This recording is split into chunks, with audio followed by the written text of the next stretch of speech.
a Sun Devil, man! The 27-yard line. That's a great call, too. Play fake. Farmer will put it up. Throws over the middle. Pull. Touchdown. Quick flag. Third down and 5. Levitt swings it to Scatterboom. Scatterboom breaks defenders. Here he goes again. Another. Scatterboom is the running back, and he is immediately met in the backfield, runs through the contact, and then throws a shoulder for good measure.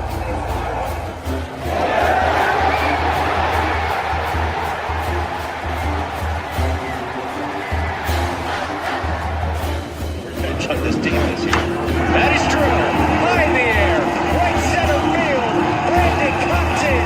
Welcome to 2025. This one the other way. Still going back. That's the drag. Walks up and down. Edwards pulls off and buries it. Richardson drives out for Robbie Ryan. Hurt 3 right on the money.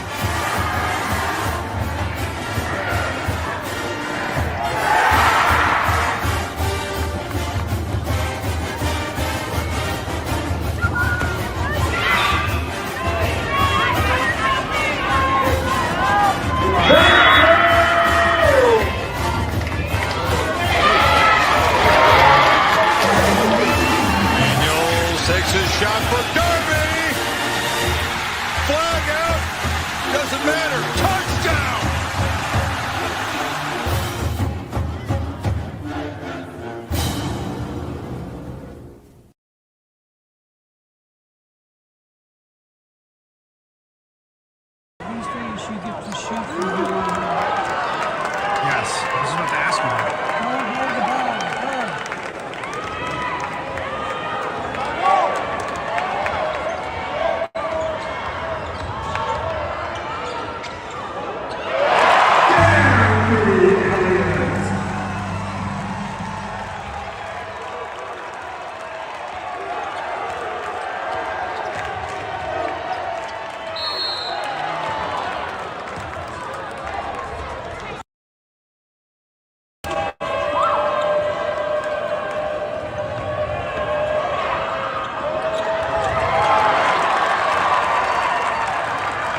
What is up, my Pitchfork Lunch peeps? Happy opening day to softball. Yes, as you can see, look what you know what I have on. Yes, absolutely. I am the kid at the concert t-shirt on, and shortly I'll bring you. I'll try and bring you some photos of the wonderful, good old softball going on. But yes, it is opening day for Coach Bartlett and softball, and again, so stoked to be out here as They play Toledo first, and that game gets going. 12:45 will still be on the air, just about wrapping up. And then Oklahoma tonight as well. So, yes, don't be bashful. Get on out here to Farrington, Club Farrington, Farrington Stadium, as they call it, and as it is. So, yeah, so stoked. Sun Devil softball, yes, it is here. And,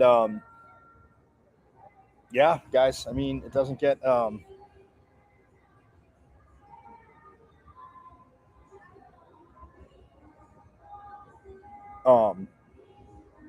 than that. So very stoked for again, Coach Bartlett, who, by the way, guys,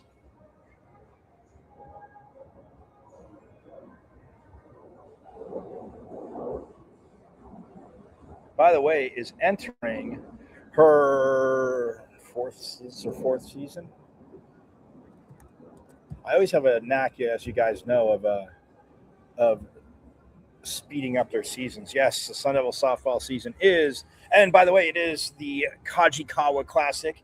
The legendary Sun Devil Hall of Fame coach Bill Kajikawa, who coached many sports, softball being one of them. And man, they take on Toledo, like I said, 12:45 on Pitchfork Lunchers, and then Oklahoma at 6:15. So just so you know.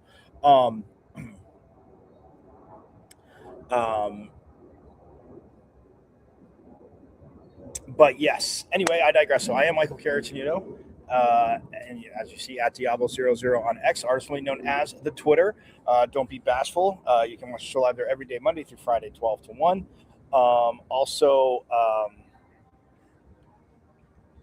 Also, I know this will really surprise you guys. You can go to the wonderful world of the IG and go to and see this. Check out Pitchfork Lunch Live there too. It's at michael.caratenuto.5. Yes, dot between the first and last name, and then a .5 at the end. Bam, there you go.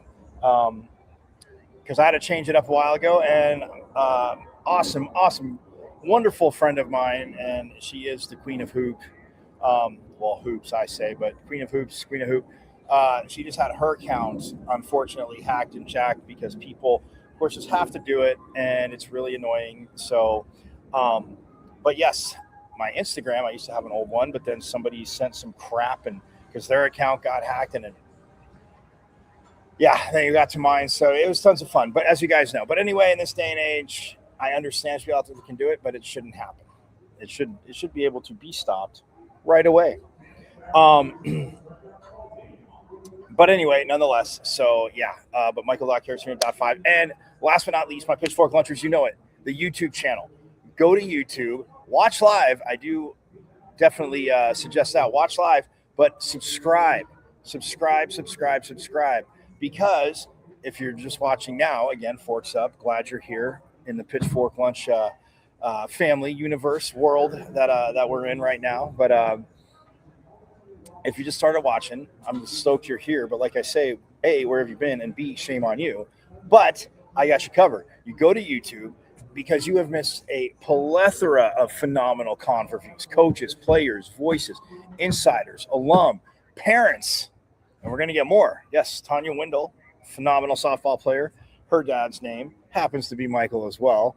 That's not why we're having him on, but you'll see why we're having him on because, again, he is in charge of the fun for the softball parents. I will say that. Not that the other softball parents aren't fun, but he gets it all together and coordinates it. So anyway, you go to YouTube and you can subscribe because you have missed all, like I said, all of those. Alum and awesome athletic director. Again, meeting with players, and we're going to have Cam Dyer on tomorrow, my friends. Yes, tomorrow. Sun Devil, two-time Gatorade high school player of the year. Back to back, but his junior and senior year in New Mexico, and a Sun Devil quarterback. No, he didn't transfer; he was banged up, out of the ACL. But he was finally cleared the last few weeks of the season and bowl season. So he'll be competing. I mean, Coach Dillingham says he's going to bring quarterbacks in. Obviously, he's completely upfront with Cam Dyer, who didn't hit the portal and knows he has to compete, knows his playbook. Another year around Coach Dillingham, Coach Arroyo, yes, brought some new toys and shiny toys, as we all like to call them, right? But Cam Dyer will be on tomorrow. But another reason to watch live on YouTube, but subscribe. So,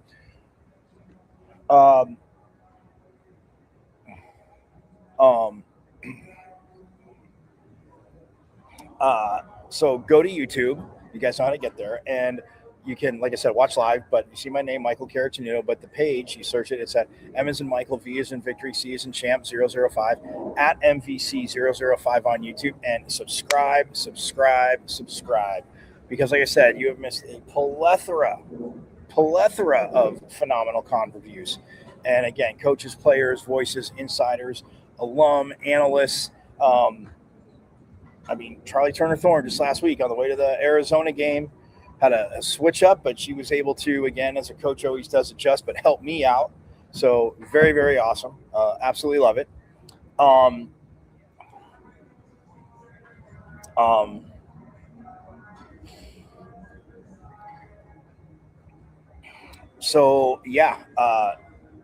to YouTube and subscribe again at M as in Michael, V as in Victory, C as in Champ 005, at MVC 005 on YouTube, and subscribe away.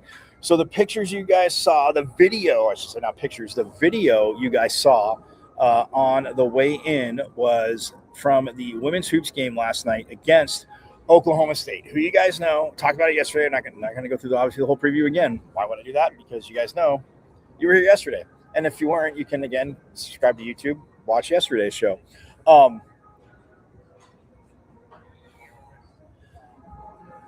But Oklahoma State, like I said, averaging 86 points a game. And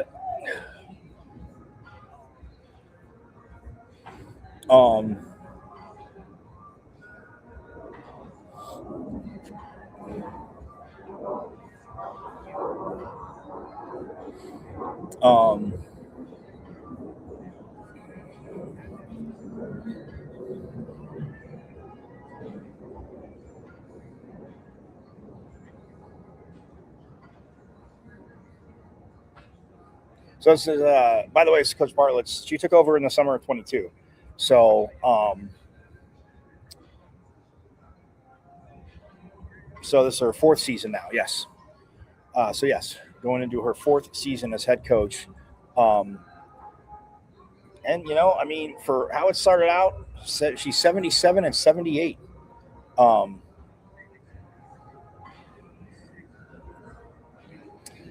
So far. So, hey, this game get her to 500 in her ASU head coaching career.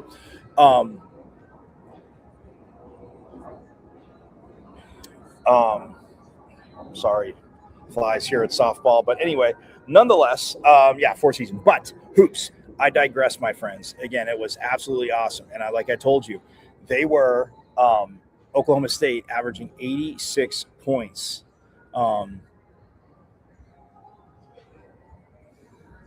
A game. And the Devils held them to 69. I mean, absolutely awesome. Absolutely awesome. And it was physical.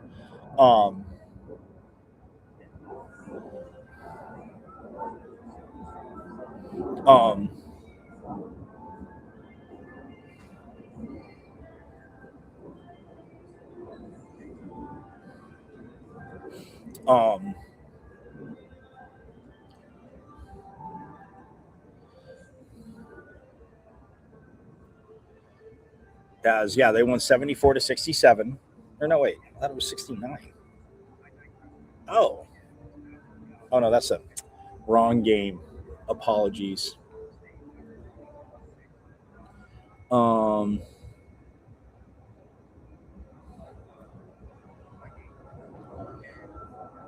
There we go. 74-69. I was right. I was there. And I printed it all last night. So yes, 74-69 was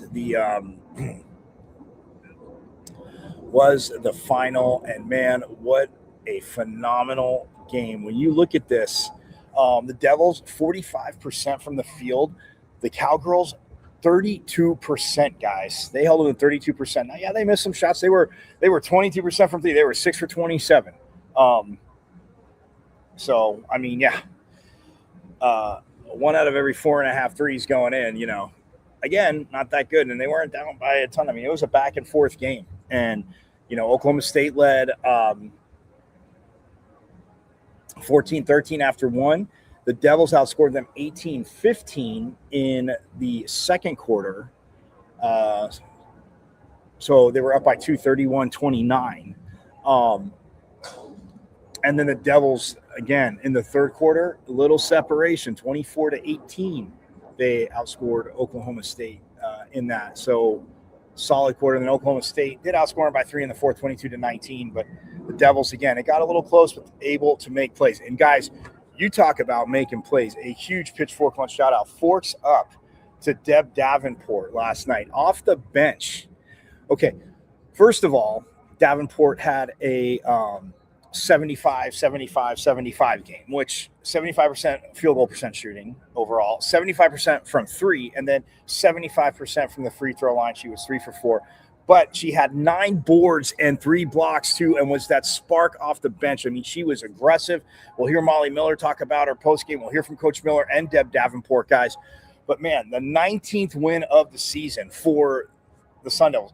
They're 1 win from 20, and they have 7 games left. And, yes, Baylor is up next, a tough matchup in Waco at Baylor, and we'll get to that. But, man, Deb Davenport last night, I mean, she had a third of the team's blocks too. So a 75 night. And she had 3 of the 9 Sun Devil blocks. Elisa Cayeta had 3 as well. And then McKenna Brackens had 2. And last year, Poa had 1 block, but 9 blocks for this team. Last night, which again, just absolutely the defense. Molly Miller's calling card. She said, like, if you're the one on the court not putting out the defensive effort, and yeah, think about it. I mean, I said Oklahoma State shot 32% from the field, 22% from the. Now they did crush it from the free throw line. They were 19-22. Both teams shot 22 free throws, by the way. They were 19-22, 86%. The Devils 77%. I know you guys are going to say. I always say 75, so I'm good there. But they were above 80, and it came down a little bit. But nonetheless, still a hell of a night for the Devils. So, yeah, 77% from the free throw line, 37% from 3. I mean, they were 7-19. So they took 8 less threes and made 1 more than Oklahoma State. And McKenna Brackens, again, down low, that mid-range game, awesome. Gabby Elliott did not score in the first half, kids. And I showed that one this play. I'll show it to you again. I'll turn the volume down a little, but so this is Gabby Elliott. You guys, let's see. Yeah, so Bracken put the ball. I know the cameraman is trying to get set. Fire that guy. If you say fire that guy, hey, I'm forks up. I'm not. Have words with you. It was me. But look at so yeah. So look at that. Post move. No zone defense, by the way. There's maybe a teeny bit, but from Oklahoma State, a very athletic team. And, Davenport almost had the block there. But, yeah, look at not that one. But look at this again. Look at Gabby Elliott again playing a little ISO game. Okay. Yes, this is what to ask about. And again, time running down, so had a lead, but sometimes them dribbling didn't hurt a few possessions. So look at that. Solid moves. Filthy. Gabby Elliott puts that in. And then, she didn't score until the second half, though, guys, which is amazing because it was 17 second half points. Well, not want to say, in fact, 17. So there were 3 in double figures. Bracken's another 20-point game. Weird. 0 for 5 from 3, though, but 6 from 8 from the line, so 75% there. 7 for 17 from the field overall, but did not, again, a few of those Shot clock was running down. Like I said, sometimes they got into, and again, not that the offense wasn't working. They got into half court, but maybe it's a little slower. So she did throw up a few, but nonetheless, I'm not saying she couldn't hit them. But Brackens with 20 points, Davenport with 18, Elliott with 17, and then Marley Washington, who didn't score in the first half, finished with 6. Last year, Poa, you saw that huge 3. Oh, we got to see this again, guys.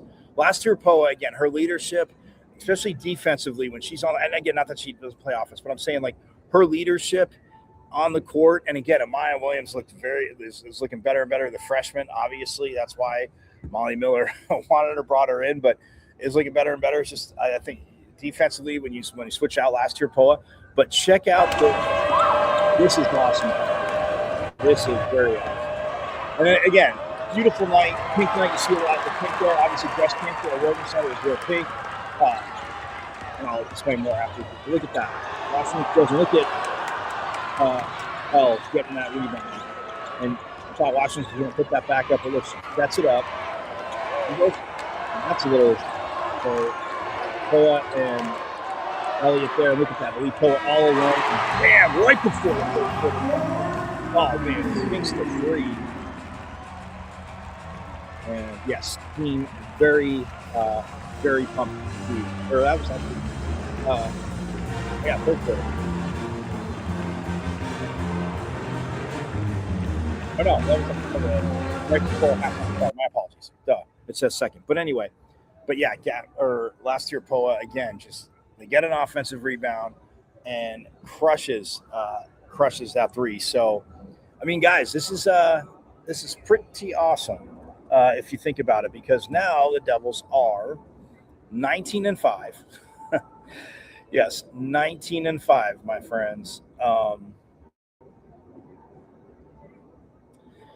In the Big 12, which again is tough, and I see, I get the whole they're on the bubble, they're out, this and that. Again, if you don't win a lot of your games, yes, you are in trouble, or the rest of your games, but that would be tough. But now, check this out. So they have beaten Colorado. They haven't played Iowa State, who's 6-5. They play Iowa State in a little bit, but so the Devils are 19-5 overall, 6-5 in the Big 12, which, just as you know, they were undefeated through non-conference play. And Oklahoma State now fell to 7-4, so they're 7-4. Utah 7-4, and then you have ASU 6-5. Well, after Baylor, Utah comes here, and again, you got to focus on Baylor. You're not going to overlook, say, it's a throwaway game. We beat Utah because again, you're going to fall. But just think about that. If they're able to beat Baylor, which again, is a tough matchup, and again, we'll talk a little bit more about that tomorrow. Preview that, but and the men who beat Utah last night, they go play Colorado next. But I mean, just think about that. Well, Molly Miller's done 1 win away from 20 wins, and guys, I know the last few seasons, like I said, injury. Yes, the team battled. Last year's team, like I said, they fought. Coach Miller comes in, and yes, has to bring players in through the portal. I mean, and even Jai Levette, like her staying, absolutely. I mean, huge for the team. And there's 3 returners, but still a whole new team. And Molly Miller, I mean, it does this, and yeah, I mean, they're just depending on a different person. So forks up, man. Coach Miller. Absolutely phenomenal job. Obviously, ladies, phenomenal job. And the pink night last night, again, it was breast cancer awareness night, and on national, it was National Girls and Women in Sports Day too yesterday. And I think I mentioned that at the end of the show. I feel bad. I thought it was actually coming up later, but if I didn't, again, it was awesome to be a part of that. But the pink game, I mean, breast cancer survivors, breast cancer fighters, it was phenomenal. All there at the. A lot there, and quite a few of them got to walk out with the starters, so that was even better.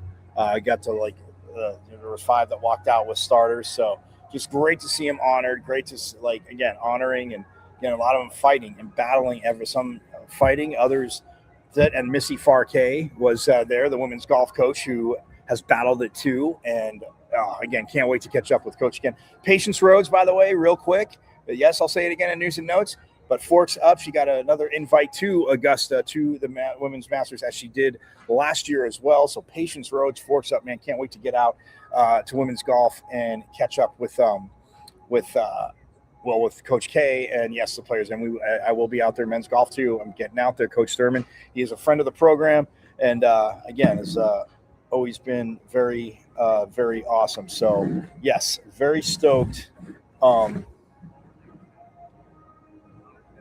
for that. But yeah, I can't wait to get out there. But yeah, so pink night last night, and again, the breast cancer survivors, man. Forks up to you, everybody. Anybody that's been ever dealt with a family member going through it, you know, a very good friend, obviously spouse. Oh, I even hate saying kids. But man, cancer, again, all forms of it absolutely suck. And I like to say, yes, F cancer. But so awesome to see these survivors. And we'll hear from Coach Miller and Deb Davenport about that coming up. The men's team, guys, goes on the road to Utah. And man, whoo-wee. How can you not love that? As they beat Utah 71-63. They were whooping their butt in the first half. I will say that because it was the halftime score. ASU was up 41-25. So, I mean, outscoring them by 16. Now, I will say this, and again, it's not about going to the negative with men's hoops because so many people do it, but starting the second half, it was like, wow, they went on like a 18 to like 6 or 9 run. So all of a sudden, it's a 7-point game, and I'm like, oh man! But the men, they settled in on the road, a tough place to play in Utah. As you, I don't know if you guys do know, but if you don't know, it is a very, very tough place to play. But they settled in. Mo Odom, again, man, the high-speed internet guy. He is high-speed. Modem. I know. You guys are thinking it too. It's cheesy. And no, I haven't heard anybody. Maybe somebody has said it, but nobody's messaged it to me. So anyway, get your little laugh out of that one. But still, I was just walking by a sign over in front of Mountain America Stadium, and it says Mo Odom. I'm like, Modem. I'm like, high-speed. He is the ultimate high-speed that you need running your offense. Again, absolutely awesome. Anyway, solid game for him last night. Masamba Jop, now he had 15 points, 90% from the free throw line, 9 of 10. Now he was 3 of 11 shooting. Now I'm guessing on the fouls, obviously those count as shots too. So some of those fouls, I mean, got shots up, shot went up, he missed, but still 9 of 10, 90%. The Devils were 88% on the road from the free throw line. Hell, you guys know. I mean, I say you get to 70 on the road, 70 or 75 on the road. It's good. 88% Utah at home. They only took 13 free throws. They were 8 of 13. But, yeah, 8 of 13, 62%. The Devils, Utah was 25% from 3. So, again, 5 of 20, not that great. But when you get down, again, this day and age, start chucking them. But, you know, if you would have stopped at 5 of 15, again, just think. So, you say you hit the 5th, whatever. But at the 15th, after you missed a few, you're 5 of 15, and you're like, hey, we got to go to the hoop. Now, I'm not saying they score on all 5 possessions because maybe they missed, maybe they don't. But I'm just saying if you scored, that's 10 points. Guess what? Utah wins by 2. But I'm glad they didn't. Forks up, Devils. But and again, I'm not saying those shots go in. And I get it. I understand scheme. I'm not a curmudgeon. I understand if you're open. And I've talked to many analysts, and I'm not going to bust them when they come back on. When they come on, if they want to say it, I'm all cool with it because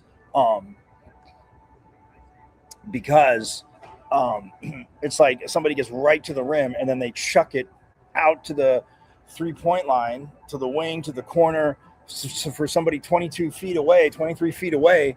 And well, in the NBA, a little bit closer in college, but still, you know what I'm saying? And they take a 3 and they miss it. You're right at the rim, man. Just take the points I gave you, man. But anyway, but yeah, the Devils, I mean, both teams shot 39% from the field. The Devils were 22 of 57. Utah was 23 of 59. And then, like I said, actually, I take that back. The Devils were 25% from 3. I read it backwards. So the Devils were 5 for 20. Utah was 9 of 27. They shot 33%. But still, I mean, you know, one out of every 3 going in this day and age. So let's keep checking them. But the Devils, I did get that right. 88% from the free throw line. Utah, 14 turnovers. The Devils, only 6. Hello. Points off turnovers. Well, ASU had 14, so 1 point of turnover. You'd love to, but still, hey, they also points off turnovers for Utah was 9. Rebounds, Utah, 37-36. 24-23. ASU defensive rebounds had the advantage there by 1, and then offensive rebounds was 14-12. But yes, 14 is a lot to give up, but you also got a lot in 12. Second chance points, Devils 18, Utah 17. Bench points, so Devils rocked them there, 23-5, and the Devils on the bench have done this all season long. Now, Santiago Truitt did not play, and again, they're at Colorado, so I'll be interested to see if he plays at Colorado next. But like I said, Jop with 15, Pig Johnson, he had 14 off the bench. Mo Odom 13, and both Jop and so it was Jop, Mukeba, Grabovich, Bryce Ford.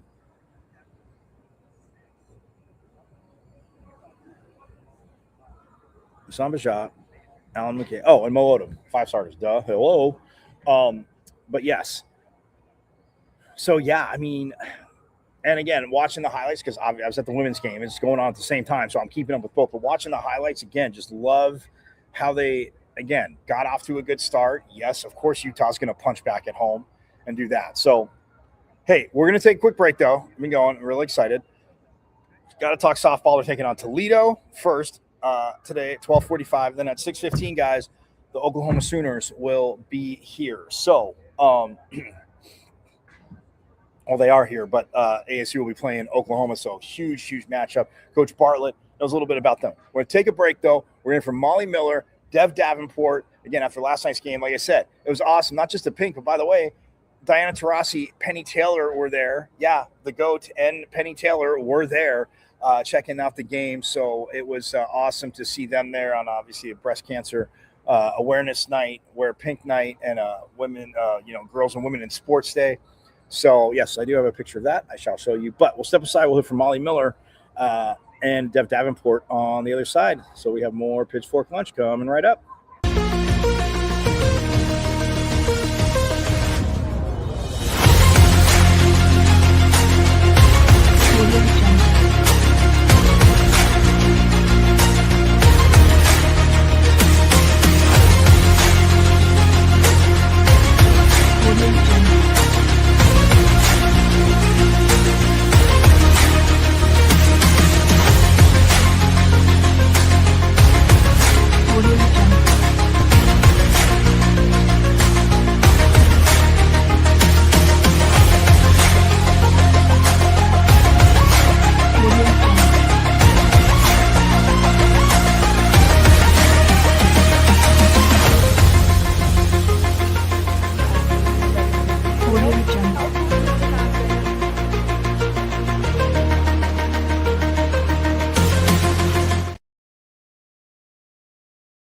For Devils in Detail. How cool is it to have Diana Taurasi and Penny Taylor on courtside tonight? Especially in National Girls and Women's in Sports Day. It's something that we're growing this game together. She started that surge, really, and to have one of the greatest in your backyard, appreciating a good college hoops game. It's fun, it's special. We're trying to bridge the gap between exposure, TV, agency, all the things that this women's sports charge does, and really excited to be a part of it and glad she came as well. And for Deborah, basically you've contributed on both ends of the court, and especially like becoming one, basically like scoring on both ends and especially securing your offensive rebound. How proud of it to make such contributions off the bench as well? I'm very proud of myself and of my teammates for sure. Especially like Coach Molly, all week she was speaking life into us and to stay positive. So I think that really helped us a lot to win this game and bounce back from our loss. So I think that's what really pushed us and me. I will say something, because she will not toot her own horn. But like this child right here, I tell him to talk and she's the loudest. I need more, Deb. Yes, ma'am, I got you. Deb, do all the intangibles. No problem, Coach. I love that role. This is a winner. This is what we want our program to be built on.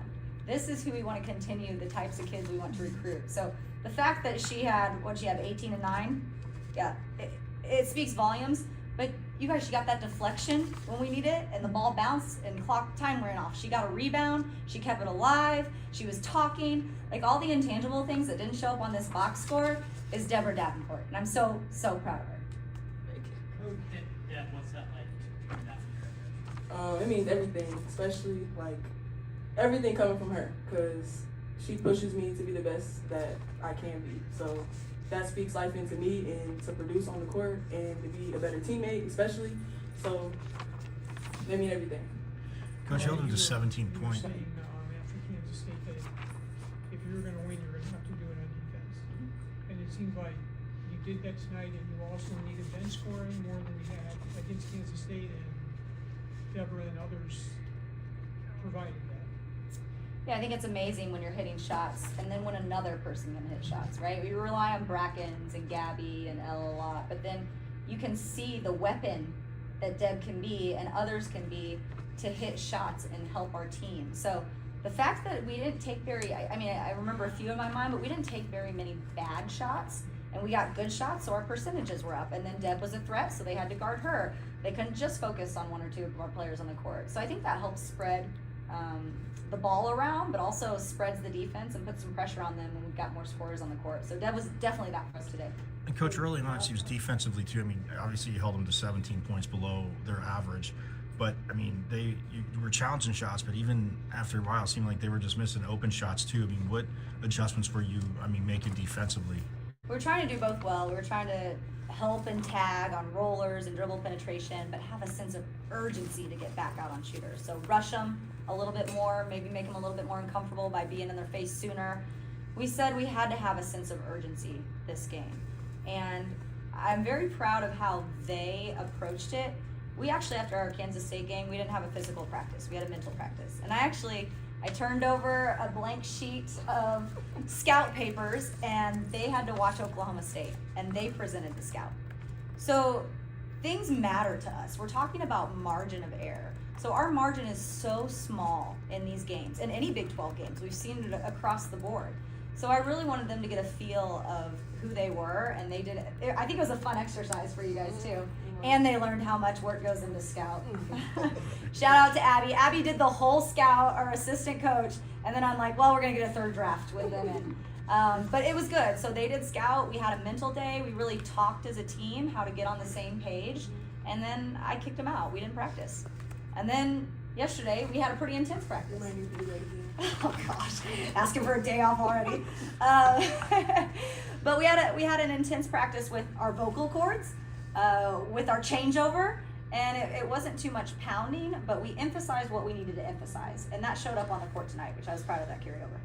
Coach, you have 1 month left in the regular season. What do you want to see from your team down the stretch? We said the tougher team, the team that fights the most, will win this game. So there's no other option. We don't know if we're gonna make 7 threes next time, if we're gonna make 10 threes next time, if we're gonna have 5 rebounds for Deb, she's gonna have 10 rebounds, who knows? There's effort that is involved in that, but really you can control the defensive end, you can control communicating and talking, you can control getting on the floor for loose balls, you can control grabbing that thing out of the air. Every 50-50 ball is 100% ours. So the team that fights, the team that's the toughest and plays the hardest, I'll bet on them. We'll go in the back. Not really.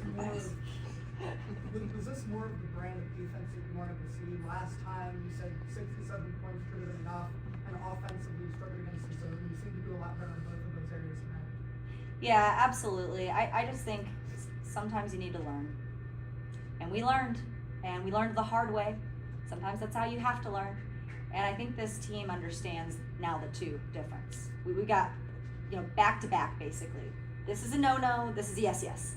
So now that we've seen the difference, now there's only one way to go, right? Towards that intensity, towards that effort, towards that focus. We talked about brain focus.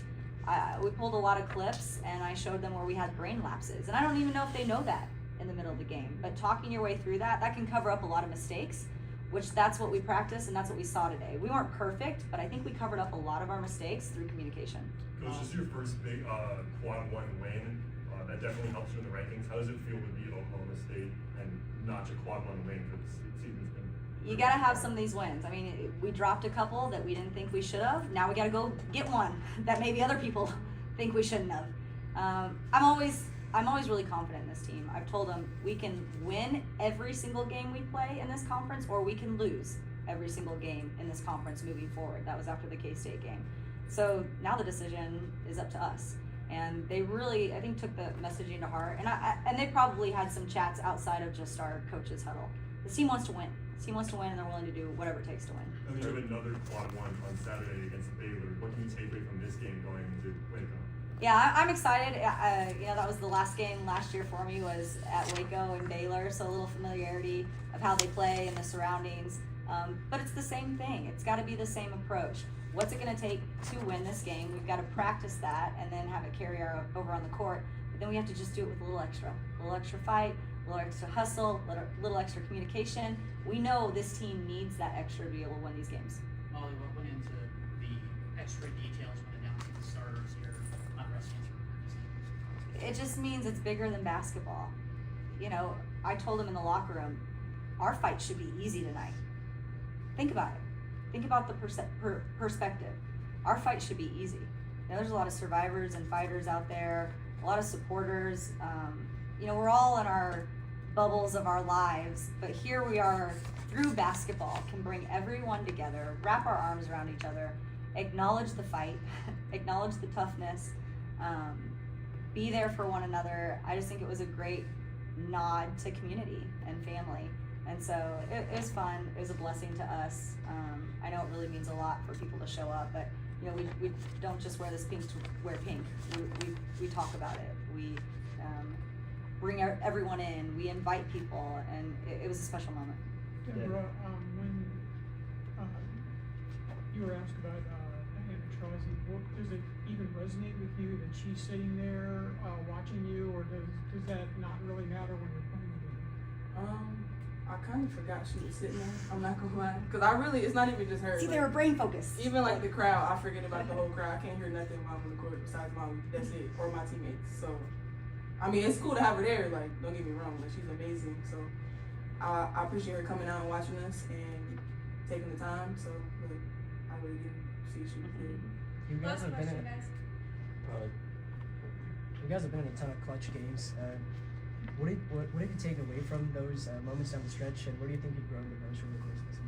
I think there's a steadiness. We're all talking and we're all engaged, and sometimes those tense moments, but when we get on the same page, like, we've been here, we've done this, we know how to handle time and score, we know when we're calling a timeout and advancing, we know when we need to really get up and deny, or maybe soft pressure. Like, we've been in every scenario to say what to do, so when I can give them and relay the information on how I want to guard a screen or what I want to do on screens, do we want to switch, do we want to stay, they're locked in, and they're able to probably peel back, oh yeah, I remember we did that game, we did that game. So these close moments are just reflective of growth in those moments, and then we're not stressed when we get in the huddle moving forward. All right, thanks guys. Thank you. Thank you.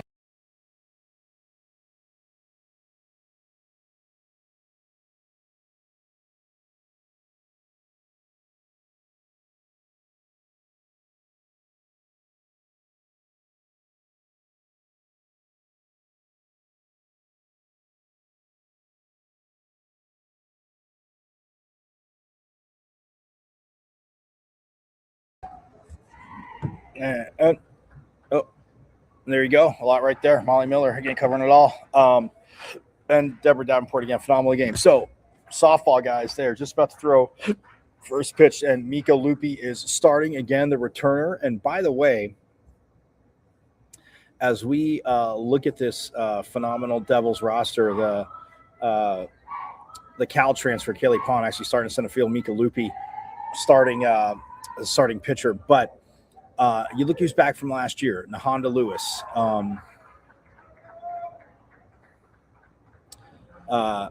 Isa Silva is back. Kenzie Brown, obviously back.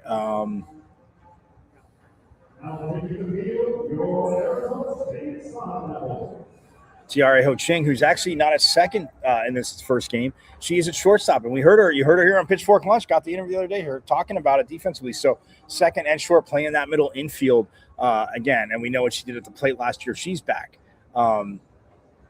Tequila Davis is back. Acuna is back. Ashley Mejia is back. Mika Lupi, who's pitching, is back. Sam Swan, the catcher we heard from the other day, she is back. And then Tanya Wendell. Again, we're going to talk to her dad, Mike Wendell. We're going to have him on sometime soon. But that being said, Tanya Wendell back this year, and obviously Kenzie Brown, like I said as well, the dominant pitcher who I'm guessing is going to be pitching against, and she actually transferred from Tulsa, who the Devils are going to play right now. But this team, man, Megan Bartlett, which she's done her 4th season now here, and man, you can just see it. Such an amazing player at Notre Dame. Did a lot. We'll get into that. Yes, I know we didn't have her on before the season started, but it doesn't matter because we're going to have her on. Well, it matters, yes, don't get me wrong, but we're going to have her on, catch up in a little bit because they are home for this month, and the first pitch of the Kajikawa Classic getting going right about now. So, but yeah, I mean, look, Mika Lupi last year, guys. Oh, this is last year. She played 36 games. She pitched 112 innings, right? She was 9-8 overall, 112 innings.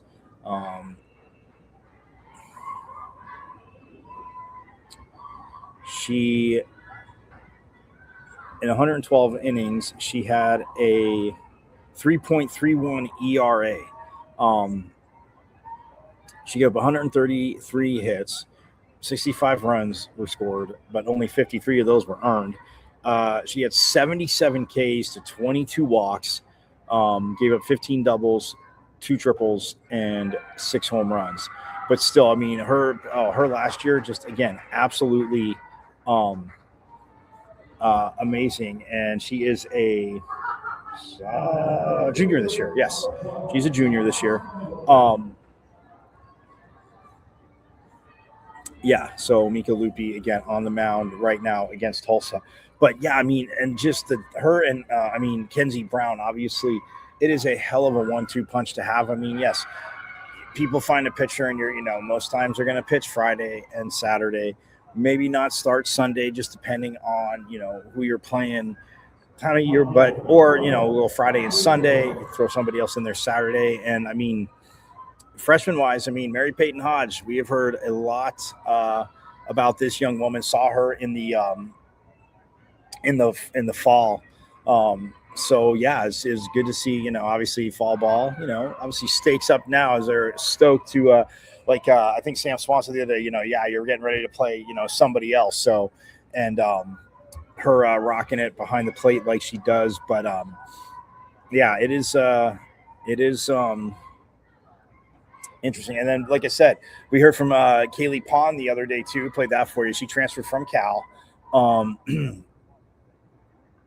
And she's a redshirt senior. She is starting out in center field. So, but yeah, I mean, we'll go through this. I mean, Avery Matroni, a freshman new to the team. Jasmine Marie Roberts, another freshman from Modesto, California. Matroni's from San Bruno, California. Who else? Brooke.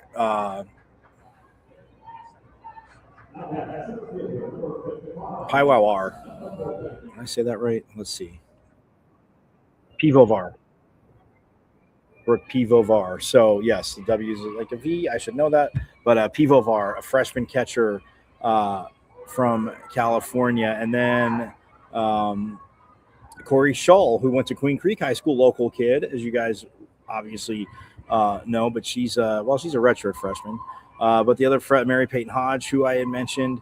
And, so that is the freshman class that is in right now. But, yeah, I'm excited, again, to see this team again. Power-wise, what they can do. Sam Swan, Tiare Ho Ching, Tanya Wendell in the lineup. And then even Kyla Davis as well. So, yes, Coach Bartlett, again, a phenomenal team. And we are just going to, again, absolutely rock it with softball. So, hey, I'm going to get out of here. The game has started. Come to Farrington. They also they're playing Tulsa right now. They got Oklahoma at 6:15 tonight. Hit me up at Diablo00 on X, formerly known as the Twitter. My IG, Michael.Caratuno.5. Feel free to hit me up there if you're going to be out here. And then also, see Sun Devil softball. Oops, I don't need that on right now. Sun Devil softball At Michael.Carrasone.5 on the IG, and then the YouTube channel, guys. Watch live, but subscribe to the YouTube. It's at Emerson Michael V as in Victory Season Champ 005 at MVC 005 on YouTube, and subscribe. So before we get out of here, again, thanks to back-to-back reigning Big 12 champs women's volleyball for always making sure I remind you and that I remind myself. It is #OurState. Team down south, that's for you. Swimming is coming down to get you next. So yes, men's and women's swimming coming down to get you Saturday. Yeah, Saturday. Coming down to get you. So yes, it is #OurState. Just remember that. And like you guys know, as always, go Devils. I will see you tomorrow. Same bad time, same bad channel. Again, Cam Dyer will be joining us. So I will see you then. And as always, you guys know, go Devils. And as always, my pitchfork lunchers, forks up. I went to Arizona State. Right. I'm a Sun Devil, man. 27-yard line. That's a great call, too. Play fake. Plummer will put it up. Throws over the middle. Poole, touchdown. Quick flag. 3rd down and 5. Levitt swings it to Scatterboom. Scatterboom breaks defenders. Here he goes again. Scatterboom is the running back, and he is immediately met in the backfield, runs through the contact, and then throws a shoulder for good measure.